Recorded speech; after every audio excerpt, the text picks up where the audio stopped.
இன்றைய ஆன்மீக தகவல். நம் எல்லோருக்குமே வாழ்க்கையிலே எல்லாம் கிடைத்து விடுவதில்லை. எப்படிப்பட்டவருக்கும் ஏதேனும் ஒரு சோகம் என்பது இருக்கும். கிடைக்காதது என்பது ஒன்று எல்லோருக்குமே ஏதாவது ஒன்று இருக்கும். ஆண்டி முதல் அரசன் வரை இதுதான் நியதி. இப்படிப்பட்ட நிலைகளிலே நமக்கு எது உதவும் என்றால், கடவுள் நம்பிக்கை என்பதுதான் நம்முடைய வாழ்க்கையிலே நம்மை இந்த வாழ்க்கை வாழ்வதற்கான ஒரு வழியை நமக்கு சரியான முறையிலே நமக்கு பயணம் செய்வதற்கான வழியை காட்டுவது என்பது கடவுள் நம்பிக்கை ஒன்றுதான். அதனை ஆகவே எப்படிப்பட்ட மனிதனுக்கும் ஏதேனும் ஒரு பிரச்சனை இருக்கும். பிரச்சனை இல்லாத மனிதர்கள் யாருமே கிடையாது இந்த உலகத்திலே. நாம் நினைத்து கொள்வோம், அடுத்த வீட்டுக்காரனை பார்த்து அவருக்கு என்ன பெரிய கார் வைத்திருக்கின்றார், பெரிய வீடு வைத்திருக்கின்றார், நிலபுலன்கள் இருக்கின்றது என நினைத்து கொள்வோம். ஆனால் அருகே சென்று அவரிடம் பேசி பார்த்தால்தான் அவருக்கு என்னென்ன பிரச்சனைகள் இருக்கின்றது என்பது நமக்கு தெரியும். இவ்வளவு கடன் இருக்கின்றது வீட்டின் பேரிலே, இவ்வளவு கடன் இருக்கின்றது நிலங்களின் பேரிலே என்றெல்லாம் அவர் சொல்லும்போது நாம் என்ன நினைத்து கொள்வோம்? ஆகா, இவரை விட நாம் பரவாயில்லை, இறைவனுக்கு நன்றி சொல்ல வேண்டும் என தோன்றும். ஆகவே எல்லாமே கிடைத்துவிட்ட மனிதன் என்பவன் யாருமே இல்லை. இதைத்தான் கவியரசர் கண்ணதாசன் மிக அழகாக சொன்னார். உனக்கும் கீழே உள்ளவர் கோடி நினைத்து பார்த்து நிம்மதி நாடு என்று. நமக்கு கீழே இருப்பவர்களை பார்த்து ஏதோ அவர் அளவுக்கு நாம் கஷ்டப்படாமல் இருக்கின்றோம், பாவம் அவரும் நம் போல் நல்ல நிலைக்கு வர வேண்டும் என்று இறைவனிடம் வேண்டிக் கொள்ள வேண்டுமே அன்றி, நமக்கு மேலே இருப்பவரை பார்த்து கொண்டு அவர் அப்படி இருக்கின்றாரே, இவர் இப்படி இருக்கின்றாரே என்று நினைத்தால் நமக்கு உள்ள வாழ்க்கையும் நரகமாகிவிடும். பெரும்பாலோர் அப்படித்தான் இருக்கின்றோம். வாழ்க்கையிலே நமக்கு என்ன கிடைத்திருக்கின்றோ அதை ஏற்றுக்கொள்வதற்கு மனப்பக்குவம் வேண்டும். அந்த பக்குவத்தை நமக்கு தெய்வ நம்பிக்கை தான் தரும். எப்படி பூக்களிலே நறுமணம் இருக்கின்றதோ, எண்ணெய் விதைகளிலே எண்ணெய் இருக்கின்றதோ, மரக்கட்டையிலே நெருப்பு இருக்கின்றதோ, பாலிலே நெய்யும் தயிரும் இருக்கின்றதோ, கரும்பிலே சர்க்கரை இருக்கின்றதோ, அப்படித்தான் கடவுள் நம்முடைய உடம்பிலே வாசம் செய்து வருகின்றார். புத்தி உள்ள மனிதன் இதை புரிந்து கொள்வான். மனித வாழ்க்கையிலே மிக முக்கியமான 5 விஷயங்கள்: வயது, வேலை, பொருளாதாரத்திலே அடுத்தவரிடம் சென்று கேட்காத அளவிற்கு வசதி, படிப்பு, நம்முடைய இறுதி காலம் அதாவது மரணம். இவை எல்லாமே நாம் கருவில் இருக்கும் போதே தீர்மானிக்கப்பட்டு விட்டது.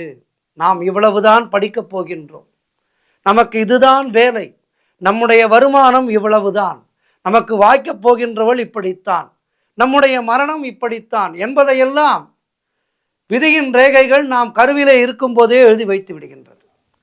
ஒரே ஒரு காரியத்தினால் இந்த உலகத்தை ஜெயிக்க ஆசைப்பட்டால் அது முடியும். மற்றவர்களை தூஷணையாக பேச துடிக்கும் நம்முடைய நாக்கை அடக்கி வைத்தால் அதுதான் நா காக்க. கனியிருப்ப காய் கவர்ந்தற்று, நல்லதையே பேசு என சொல்லி வைத்தார்கள் பெரியோர். வெளிதேசத்திலே உன்னுடைய அறிவு உனக்கு நண்பன், வீட்டுக்குள் உன் மனைவிதான் உன்னுடைய நண்பன் என சொல்வார்கள். வியாதியஸ்தனுக்கு மருந்துதான் நண்பன், மரணத்துக்கு பின் உன்னுடைய நண்பன் நீ செய்த தர்மம்தான். நாம் இன்றைக்கு வாழ்கின்ற வாழ்க்கையிலே செய்கின்ற அறம் சார்ந்த தர்மம்தான் நம்முடைய வாழ்வு முடிவுக்கு பின் நாம் சொர்க்கலோகம் போவதற்கான வழியை காட்டும். ஆசைப்பட்டவர்களிடமிருந்து பிரிவு, நெருங்கிய உறவினர்களிடமிருந்து அவச்சொல், தீர்க்க முடியாத கடன், கொடுங்கோல் அரசனுக்கு செய்யும் சேவை, கெட்ட புத்தி உள்ளவர்களுடன் நட்பு, இவை போதும் ஒரு மனிதனை எரிப்பதற்கு. வேறு நெருப்பு தேவையில்லை. ஆகவே எல்லா வேளைகளிலுமே நாம் பக்தியை கை கொண்டு விட்டால் இப்படிப்பட்ட சூழ்நிலைகள் நமக்கு வராது. வயதான காலத்திலே மனைவியினுடைய மரணம், சகோதரர் கையிலே பண அதிகாரம், தினசரி உணவுக்காக மற்றவரை அண்டி நிற்பது, இவைதான் வாழ்க்கையினுடைய முரண்பாடுகள். இவைதான் நம்முடைய துக்கத்திற்கும் காரணமாக இருக்கின்றது. இதை எப்படி வெல்வது? தெய்வ நம்பிக்கையால் மட்டுமே இதனை நாம் வெல்ல முடியும். தெய்வ நம்பிக்கை என்பது ஆழ பதிந்து விட்டால் நமக்கு ஏற்படுகின்ற துன்பங்களும் கூட நம்மை பாதிக்காது. நல்ல படிப்பு வேண்டும் என்று நினைக்கின்ற மாணவன் தவிர்க்க வேண்டிய விஷயங்கள் காமம், குரோதம், லோபம். அழகுபடுத்திக் கொள்வது, வேண்டாத பொழுதுபோக்குக்காக நேரம் செலுத்துவது, அதிகமான தூக்கம், எல்லா விஷயங்களிலுமே எல்லை மீறி நடத்தல் போன்றவை ஒரு மனிதனுடைய, ஒரு மாணவனுடைய கல்வியை கெடுத்துவிடும்.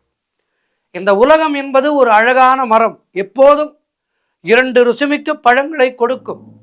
அழகான மிருதுவான பேச்சு, நல்லவருடைய சேர்க்கை என்பது நமக்கு நல்லவற்றையே கொடுக்கும். ஆகவே அனுதினமும் கோவிலுக்கு செல்வது என்பதை பழக்கப்படுத்திக் கொள்ள வேண்டும். அருகிலே இருக்கின்ற கோவிலுக்கு காலையிலே அலுவலகம் கிளம்புவதற்கு முன்பாக வீட்டிலே ஒரு சிறிதாக பூஜையை செய்துவிட்டு கோவிலுக்கு சென்று இறைவனை வணங்க வேண்டும். அதேபோல் மாலையிலே அலுவலகம் முடிந்து வந்த பின் நேரம் இருந்தால் கோவிலுக்கு சென்று வணங்கிவிட்டு வர வேண்டும். அல்லது இல்லத்திலேயே அமர்ந்து இறைவனை குறைந்தபட்சம் ஒரு 5 நிமிட நேரமாவது நினைக்க வேண்டும். அப்படி நாம் இந்த தெய்வ நம்பிக்கை என்பதை மிகப்பெரிய ஊன்றுகோலாக பிடித்து கொண்டு விட்டால் வாழ்க்கையிலே எந்த நிலையிலுமே நாம் சறுக்க மாட்டோம். நம்முடைய நட்பு வட்டத்திலே இருப்பவர்கள் கொஞ்சம் அப்படி இப்படி இருந்தாலும் அவர்களோடு நாம் பழகித்தான் ஆக வேண்டும் என்றாலும் அவர்களுடைய அந்த கெட்ட பழக்கங்கள் நமக்கு வராமல் நம்மை காக்கும் நம்முடைய தெய்வ நம்பிக்கை. கூடாது, இது கூடாது, இது பாவம், இந்த பாவத்தை நாம் செய்யக்கூடாது என்கின்ற அந்த ஒரு மனத்துணிவை நம்முடைய எண்ணத்திலே நாம் வைத்து கொண்டு விட்டால் நாம் எப்படிப்பட்ட சூழ்நிலையிலும் நல்லவனாக வாழ முடியும். இக்காரணத்தை கொண்டும் பாவம் செய்யக்கூடாது என்பதை மனதிலே ஒரு சங்கல்பமாக வைத்து கொள்ள வேண்டும். அதேபோல் ஒரு சில செயல்கள், செய்யக்கூடாத செயல்கள் இருக்கின்றது, அவற்றை செய்யக்கூடாது. நெருப்பு, ஆசிரியர், பசு, கன்னிப்பெண், வயதானவர்கள், குழந்தைகள், இவர்களை காலால் எட்டி உதைக்கக்கூடாது. அதாவது மறந்தும் கூட அவர்கள் மேல் கால் படும்படி நடக்கக்கூடாது. நம்முடைய குடும்ப நலத்திற்காக பிறருடைய குடும்ப நலனை கெடுக்கக்கூடாது. இவையெல்லாம் நம்முடைய மனதிலே ஒரு சங்கல்பமாக கொண்டு வாழ்க்கை வாழ்ந்தால் இந்த மனித பிறவியானது நமக்கு ஒரு இனிப்பான ஒரு பயணமாக இருக்கும். இந்த மனித பிறவி என்பதே பயணம்தானே. எங்கிருந்தோ வந்தோம், எங்கோ செல்ல போகின்றோம். ஆக இடைப்பட்ட இந்த காலத்திலே நம்முடைய வாழ்க்கையை சிறப்பாக வாழ்ந்து கொள்வதற்கு இறை நம்பிக்கை என்பதுதான் நமக்கு மிகப்பெரிய ஒரு வாய்ப்பாக இருக்கும், நம்மை அழைத்து செல்கின்ற படகாக இருக்கும். சீதையின் மிக அதிகமான அழகு அவள் கடத்தப்படுவதற்கு காரணமாக இருந்தது. ராவணனுடைய அளவு கடந்த திமிர் அவனுடைய மரணத்துக்கு காரணமாக அமைந்தது. மகாபலியினுடைய அளவுக்கு அதிகமான தானம் செய்யும் புத்தி அவன் ஏமாறுவதற்கு வழி செய்து கொடுத்தது. மனிதன் தனியாகவே இந்த உலகத்துக்கு வருகின்றான், தனியாகவே இந்த உலகத்தை விட்டு செல்கின்றான், தனியாகவே தான் செய்த நல்லது கெட்டது போன்றவற்றின் பயனை அனுபவிக்கின்றான், தனியாகவே தனக்கு உண்டான முடிவு நிலையை அடைகின்றான். எனவே வாழ்க்கையிலே இருக்கின்ற காலத்திலே இறைவனுடைய எண்ணத்திலேயே எப்போதும் இருந்து அடுத்தவர்களுக்கு நம்மாலான உதவிகளை செய்து, அதுதான் முக்கியம். அடுத்தவர்களுக்கு நம்மாலான உதவிகளை செய்ய செய்ய செய்ய நம்முடைய கர்ம பலனாவது குறைந்து நாம் இந்த வாழ்வை முடித்துவிட்டு செல்லும்போது நமக்கு சொர்க்கத்திலே நமக்கான இருக்கை நிச்சயமாக தயாராக இருக்கும். ஆகவே வாழ்கின்ற காலத்திலே யாரையும் வஞ்சிக்காமல், யாருடைய பாவத்துக்கும் சாபத்துக்கும் ஆளாகாமல் வாழ்வோம். இந்த கிடைத்தற்கரிய மனித பிறவி என்கின்ற பேற்றை பெற்றிருக்கின்றோம், இறைவன் நமக்கு அளித்திருக்கின்றான். ஆகவே இறைவனை அன்றாடம் துதிப்போம். பூஜைகளை செய்ய செய்ய செய்ய நம்முடைய மனமானது மனம் மிகுந்த மலரை போல் மாறிவிடும். பூவான மனதிலே காயான எண்ணங்கள் தோன்றாது, அவை மற்றவர்களை காயப்படுத்தாது. எனவே அனுதினமும் இறைவனுடைய நாமத்தை சொல்லி இந்த வாழ்க்கையை நடத்துவோம். எல்லா நலமும் வளமும் பெற்று இந்த உலகத்திலே வாழ்வாங்கு வாழ்ந்து நம்முடைய வாழ்க்கையை நிறைவு செய்வோம். நன்றி, வணக்கம்.